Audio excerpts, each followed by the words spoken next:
Assalamualaikum warahmatullahi wabarakatuh. Selamat sore rekan-rekan PPS Kecamatan Lembah Abang. Selamat berjumpa.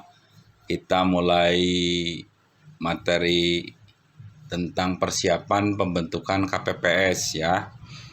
Mudah-mudahan semuanya bisa fokus, terutama itu yang pojok belakang kiri dan kanan tuh pojok tuh. Fokuskan dulu perhatiannya ke sini. Kita perhatikan dengan tuntas ya, agar tidak salah persepsi. Ini berkaitan dengan kebijakan secara umum dalam pembentukan KPPS pada tahun pemilu di 2024. Rekan-rekan PPS yang saya hormati, bahwasanya dalam pembentukan KPPS untuk yang sekarang ini ada sedikit perbedaan dengan pada periode tahun lalu. Tahun lalu itu KPPS tidak dituntut untuk sampai bisa dalam hal penggunaan aplikasi di Android. Nah, untuk yang sekarang harus memiliki keterampilan itu karena hitung cepatnya melalui rekap hitungnya dengan aplikasi di Android. Nah, sebelum lebih jauh maka kita harus pahami dulu bahwa di KPPS itu adalah lembaga atau kegiatan yang termasuknya ke dalam kategori ad hoc seperti halnya PPK ataupun PPS. Kenapa ad hoc? Karena hanya dibentuk dalam jangka waktu tertentu saja, tidak menetap selama satu periode, misalnya 5 tahun sekali. Nah, untuk kita ini berbatas waktu, makanya ini untuk penjelasannya bahwa badan ad hoc itu adalah badan yang dibentuk dalam jangka waktu tertentu. Ketika dibutuhkan untuk pemilu, ya maka dibentuklah ad hoc itu saat pemilu saja. Nah, ini nanti akan lebih jelasnya pada uraian berikutnya ya. Untuk tugas fungsi utamanya badan ad hoc itu diantaranya mungkin kita masih ingat, diantaranya pertama membantu KPU Kabupaten Kota dalam pembentukan PPS dan KPPS. Kita berada di PPK, ini tupoksi pertama kita itu. Kemudian membantu juga KPU dalam mendistribusikan logistik untuk pelaksanaan pemungutan suara. Dari KPU dibagikan, didistribusikan ke para PPS sekecamatan. Kemudian juga membantu dalam mengelola data pemilih untuk secara umum. Kemudian jika diperlukan juga untuk pemungutan suara ulang, maka ini tugasnya badan ad hoc. Lalu melakukan sosialisasi, kemudian juga melakukan kegiatannya dalam pelaksanaannya sesuai dengan tahapan yang sudah ditetapkan secara baku oleh KPU, lalu melaksanakan pemungutan suaranya dan proses penghitungan sampai dengan rekap hasil penghitungan suaranya, dan terakhirnya itu adalah menyusun laporan pelaksanaan kegiatan sebelum berakhirnya masa kerja, yang biasanya nunggu sengketa pemilu itu setelah selesai pelaksanaan pemungutan suara selama 2 bulan. Baik, kita lanjut rekan-rekan. Kita juga perlu tahu sebagai bahan pengetahuan bahwasanya pada pemilu 2019 beda jumlahnya otomatis karena namanya penduduk selalu mengalami perkembangan. Dari 2019 ini ada TPS dengan jumlah 810.329 se-Indonesia. Di tahun sekarang untuk 2024 820.161. Jadi sekitar 10 ribuan penambahannya dalam 5 tahun ya. Kemudian untuk pemilu luar negerinya pada tahun 2019 ini 780 TPS-nya, sedangkan di kita ini sampai ke angka 3.687. Banyak ya. Tapi perbedaan ini karena kalau di tahun 2019 ini ada yang namanya KSK, yaitu kotak suara keliling. Ya, kotaknya yang nyamperin ke para pemilih, dan juga ada yang melalui pos 423. Nah, sekarang tidak ada itu semua. cukup dengan TPS semua sejumlah 3.687 untuk TPL pemilu luar negerinya. Untuk masa kerja nih perlu diingat rekan-rekan ya. Untuk PPK dan PPS di pemilihan umum ini selama 16 bulan untuk PPK. Beda dengan PPS, ini dikurangi 1 bulan, hanya 15 bulan. Kemudian di tahapan pilkadanya atau pemilihan, ini pemilihan itu identiknya dengan pilkada. Pemilihan gubernur dan bupati. Ini ada penambahan untuk PPK 8 bulan, PPS pun 8 bulan. Kemudian untuk KPPS masa kerjanya itu 1 bulan. Baik di pemilu 1 bulan, pemilihan pilkadanya pun 1 bulan. Untuk masa kerja pantarlinya pada pemilu 2 bulan, pada saat nanti pantarli pilkada 1 bulan. Nah untuk masa kerja PPLN-nya udah kita lewati aja ya, ini kan yang luar negeri, kita cakupannya dalam negeri saja. Lanjut saja kita ke Badan ad hoc selanjutnya. Bahwa jumlah PPK se-Indonesia, perlu tahu rekan-rekan, ini ada 36.385 orang se-Indonesia. Sedangkan sekretariat PPK-nya sejumlah 21.831. Kok beda ya PPK-nya segini, 36 lebih banyak dibandingkan sekretariat PPK-nya? Ya otomatis beda karena sekretariat PPK kan 3 orang per kecamatan. Sedangkan PPK-nya sendiri kan 5, jadi beda. Tapi alhamdulillah ada tambahan 2 orang per PPK, yaitu nakung, tenaga pendukung. Untuk PPS se-Indonesia itu 251.295. Sekretariatnya otomatis ya sama karena jumlahnya juga 3 per desa tuh. Nah untuk PPL-nya udah nggak usah tahulah. Langsung saja ke KPPS. KPPS-nya untuk yang sekarang sampai ke 5.741.127 orang. Linmasnya karena per TPS 2 orang, maka 1.640.322 orang. Kalau lebih sedikit ya kan per TPS-nya cuma 2 orang. Ya kan? Nah, untuk pantarlinya untuk tahun sekarang ini sampai mencapai ke 871.000 orang. Tepatnya 871.963. Nah ini perlu dicatat teman-teman ya. Bahwa kita kan sudah melalui tahapan ini nih. PPK waktu dilantik tanggal 4 Januari udah selesai. PPS tanggal 24 Januari juga udah kita lakukan. Pantarli pun sudah dilakukan tanggal 12 Februarinya.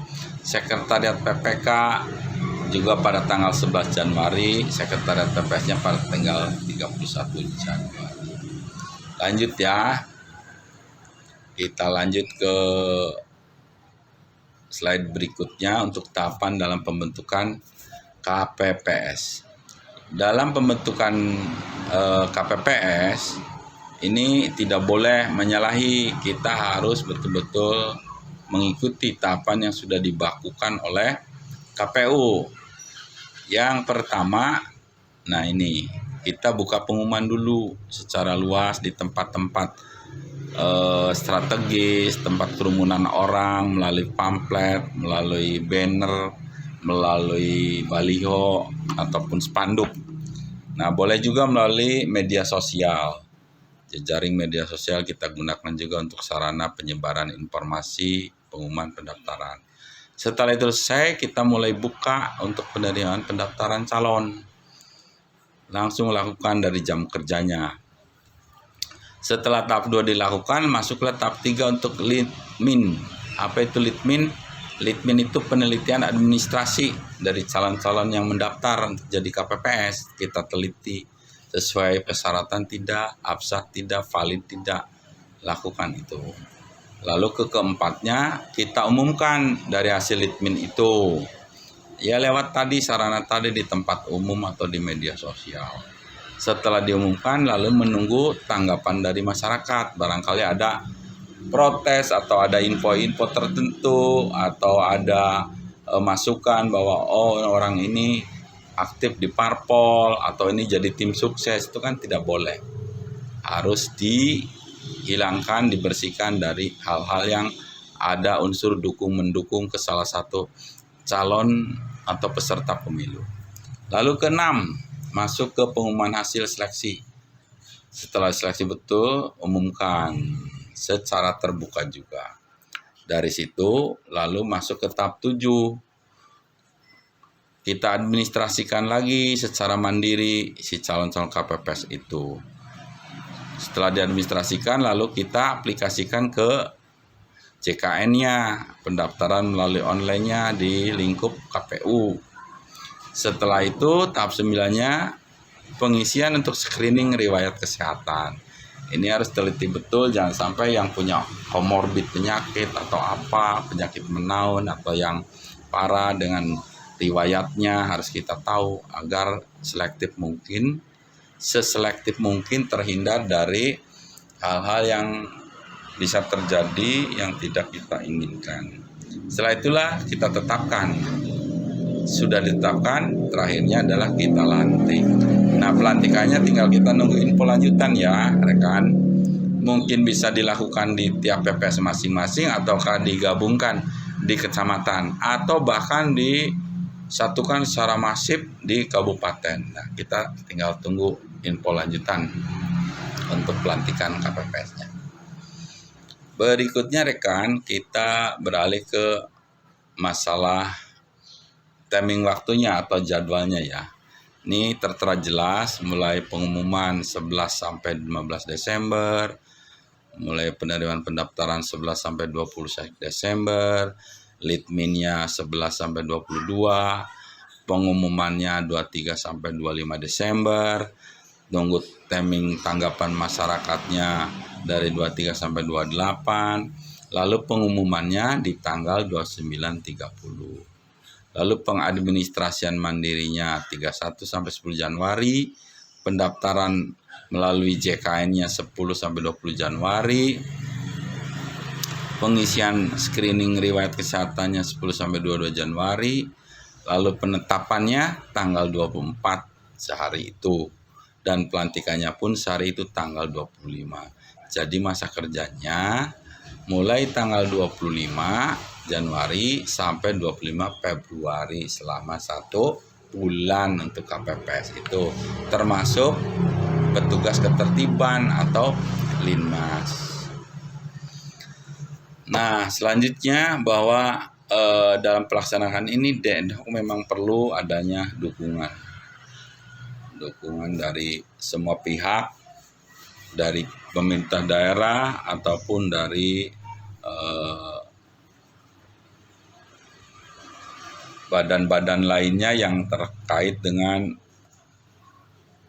pelaksanaan untuk kelancaran pemilu. Untuk PPK, baik PPS, untuk KPPS-nya maupun Pantarlinya, ini dukungannya memang harus didapatkan oleh mereka untuk kelancarannya. Kita lanjut ke materi berikutnya, rekan-rekan. Kebutuhan standar dalam keselamatan kerja badan ad hoc. Nah, di sini pemeriksaan kesehatan badan ad hoc yang perlu dilakukan betul-betul diperiksa secara baik kesehatannya saat rekrutmen, menjadikan filter untuk memastikan kebugaran dari badan ad hoc. Ketersediaan fasilitas pemeriksaan kesehatan di daerah memang masih belum merata. Tapi untuk di wilayah kita cukup terfasilitasi dan sudah ada representatif lah untuk Puskesmas Lemah Abang. Perlu juga adanya standar pemeriksaan bagi badan ad hoc yang dapat difasilitasi sesuai dengan beban kerja dari badan ad hoc. Ini juga harus kita perhatikan untuk beban kerjanya agar disesuaikan. Lalu ketentuan standar kesehatan, adanya ketentuan standar kesehatan itu ini menyangkut mengenai penyakit yang dikategorikan dengan komorbid atau penyakit lama atau menaun yang bisa saja suatu saat kambuh kembali karena pengaruh cuaca, pengaruh kelelahan atau terfosil lalu kambuh lagi. Hindari itu, jangan sampai terekrut tenaga-tenaga yang memiliki penyakit bawaan atau komorbid. Selanjutnya untuk pelayanan kecelakaan kerja, ini sangat dibutuhkan penanganan medis, terutama apalagi dalam kondisi darurat. Pengadaan P3K yang terjangkau pada titik-titik baik di tingkat TPS, desa, kelurahan, kecamatan ini perlu diadakan dan disediakan. Kemudian kebutuhan-kebutuhan untuk terjadinya kecelakaan kerja dan perlu didukung oleh adanya regulasi santunan yang perlu adanya realisasi yang nyata. Adanya verifikasi dokumen dalam pengadministrasian santunan juga ini perlu diperhatikan agar tidak salah penerapan. Lanjut,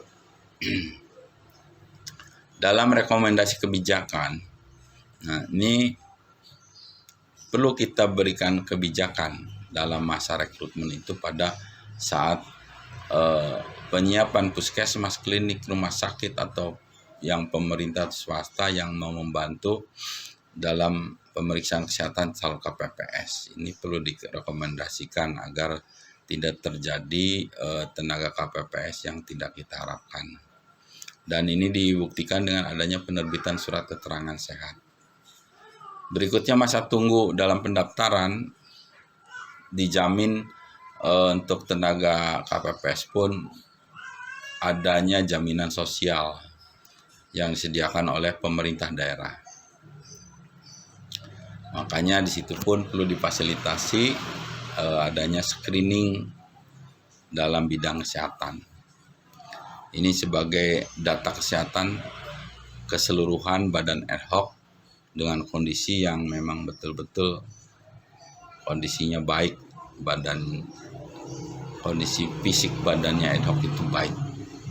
Dalam masa kerja pemungutan suara, ini pada pembuatan posko-posko untuk memantau kondisi kesehatan badan ad hoc pun perlu dibangun baik di tingkat desa ataupun tingkat kecamatan, karena suatu waktu mungkin dibutuhkan adanya pelayanan secara emergensi, perlu adanya tindakan atau perlu dilakukan penanganan sehingga tidak akan berlama-lama, bisa segera dapat teratasi, terhindar dari hal-hal yang sangat mengkhawatirkan terjadi.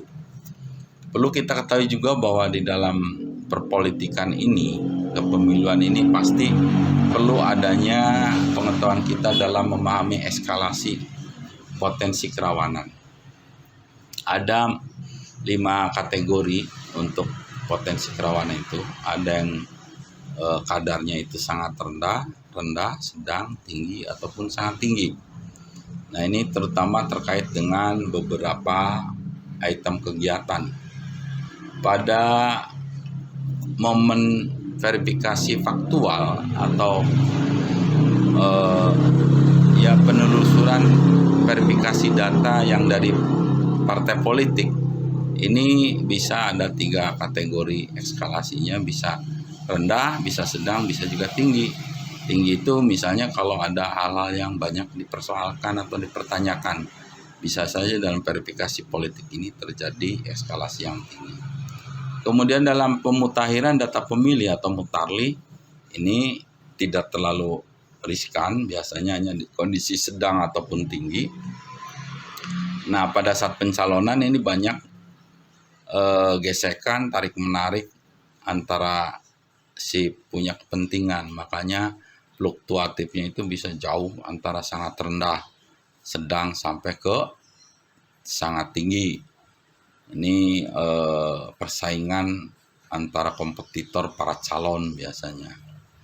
Kemudian pada saat kampanye ini lebih besar lagi, selalu intens dalam kondisi yang sangat tinggi karena banyak terjadi saling pengaruh, saling tarik-menarik, saling jegal mungkin, atau saling berebut lokasi kampanye. Makanya di eskalasi yang sangat tinggi. Perlu antisipasi yang lebih intens. Nah, pada masa tenang ini mulai kita cooling down, paling mungkin ada sedikit gesekan untuk di level tingginya. Umumnya dalam kondisi sedang. Begitupun pada saat pemungutannya dalam kondisi sedang saja, tapi mungkin ada sedikit di beberapa atau di masing-masing TPS dengan timnya atau apa terjadi sedikit gesekan, maka bisa masuk ke kategori eskalasi tinggi. Pada penghitungan kembali meninggi lagi karena ini banyak kepentingan yang terjadi, banyak aktivitas pengawasan baik di jajaran pengawas desa ataupun dari para saksi. Karena mereka memegang amanat untuk pengawasan barangkali terjadi kecurangan. Nah, pada saat rekap, ini juga bisa 3 kisaran antara sedang, rendah, ataupun bisa juga dalam kisaran sangat tinggi. Nah, pada level sedang ini karena mungkin banyak yang menerima atau dengan tenang apapun yang terjadi. Nah, pada saat tingginya mungkin ada yang sedikit kesalahan atau kekeliruannya sehingga bisa memancing adanya eskalasi lebih memanas dan bahkan jika fatal ya sangat tinggi. Nah, pada sengketanya kita tunggu biasanya 2 bulan, sengketa pemilunya ditunggu. Nah, ini pada masa ini bisa juga dari sangat rendah jika memang semua menerima, bisa juga dalam kondisi sedang, bisa juga sangat tinggi ketika dikasuskan ke tingkat MK. Selanjutnya rekan-rekan, pada masalah keamanan ya, dalam hal keamanan dan ketertiban, ini kita perlu tahu bahwa KPU Provinsi ini untuk para pihaknya yang dijadikan rekan kerjanya itu dengan Polda. Untuk jajaran kepolisiannya, jajaran TNI-nya melalui Kodam dan Korem. Bahkan dari Pemdanya itu ada juga dari Satpol PP tingkat provinsi. Untuk kabupatennya pun seperti itu, tapi bukan Polda lagi, tapi Polres dengan Kodim dan Satpol PP kabupaten kota.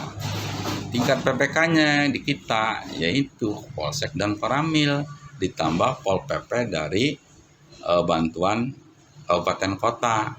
Karena kalau di kecamatan kan hanya beberapa orang, tidak cukup. Nah, untuk PPS-nya ini dari 3 kekuatan, Babin Kamtibmas dari kepolisian, Babinsanya dari TNI-nya, dan Satlinmasnya dari desanya. Nah, untuk KPPS Pantarli atau dulu PPDP, sempat sebut PPDP ya, ini dengan 5 saja kerjasama bantuan untuk pengamanannya.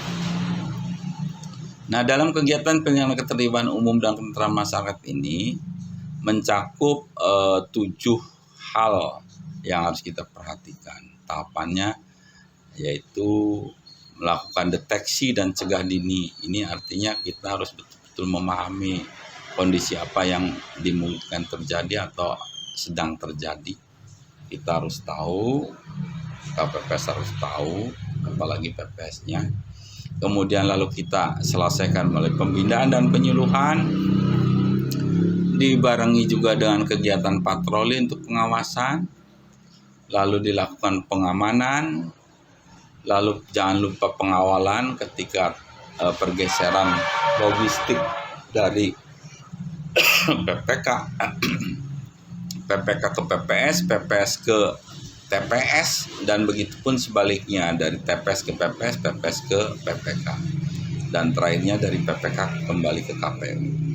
Penertiban harus selalu dilakukan secara intens. Jika terjadi unjuk rasa ataupun kerusuhan massa, ini pun harus diselesaikan di tempat awal atau di setempat dan di lokasi setempat. Jangan sampai lebih rigid lagi terbawa ke tingkat atasnya. Selesaikanlah semaksimal mungkin untuk di tingkat bawah. Berikutnya rekan-rekan, ada 5 hal yang perlu kita lakukan karena terkait dengan tugas kita tentang kebutuhan ad hoc itu, diantaranya Yang pertama, kita kan butuh melakukan pembentukan dengan mendorong partisipasi masyarakat. Ini artinya kita lakukan tindakan-tindakan yang bisa mengajak secara persuasif agar orang-orang si penyapil itu mau menyalurkan aspirasinya ke TPS.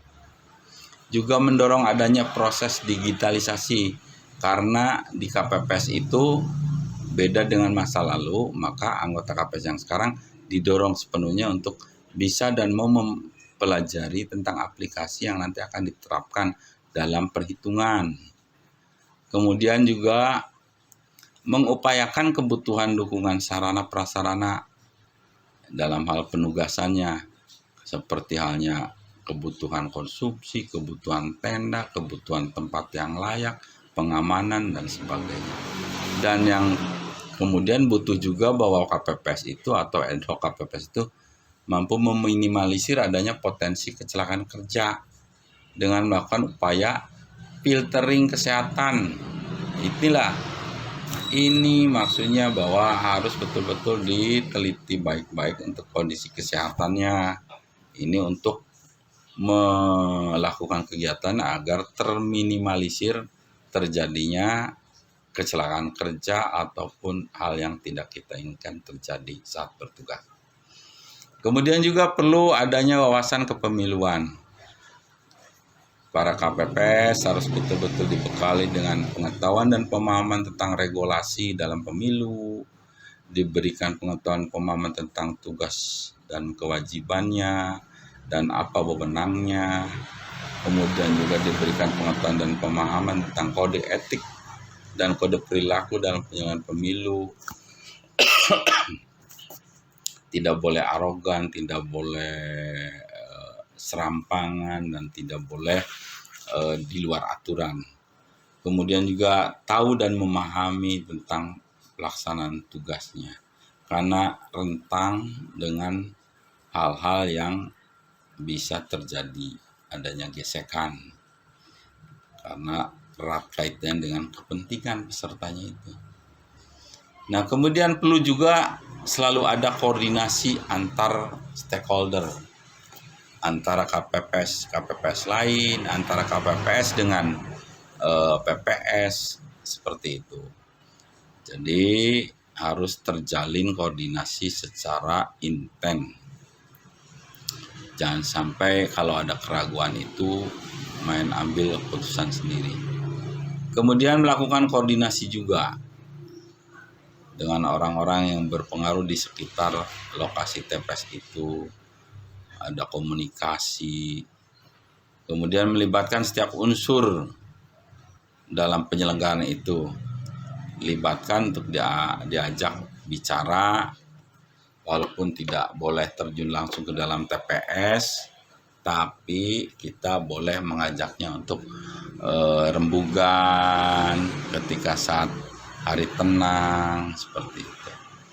Nah, kemudian juga tetap harus selalu menjaga prinsip kelembagaan dalam melakukan hubungan dengan setiap stakeholdernya. Berikutnya dalam pemahaman teknis penyelenggaraan, ini sangat krusial sekali untuk pengetahuan ini. Para KPPS harus betul-betul apal gopal, betul-betul harus ngelotok coplok dalam mekanisme tentang logistik yang digunakan, berapa yang diterima, dicatat secara baik, gunakan sesuai dengan fungsinya. Memahami juga tentang pemilih yang ada nanti di TPS-nya, dilakukan pelayanan dengan tertib dan baik. Kemudian lakukan dengan prosedur. Jadi harus paham prosedurnya juga dalam pemungutan suara, dalam hal pengisian formulirnya, dan sebagainya. Dan juga paham prosedur dalam saat penghitungan atau perekapan penghitungan suara dengan form yang digunakannya, dengan aplikasi Sirekapnya yang akan dilakukan melalui Android. Kemudian berikutnya juga perlu memiliki bekal agar mampu menghindari dari pelanggaran, karena sebuah pelanggaran berarti adalah kesalahan. Berpedomanlah pada aturan yang ada. Lakukanlah tahapan-tahapan yang memang sudah dibakukan oleh KPU. Itu yang harus dilakukannya.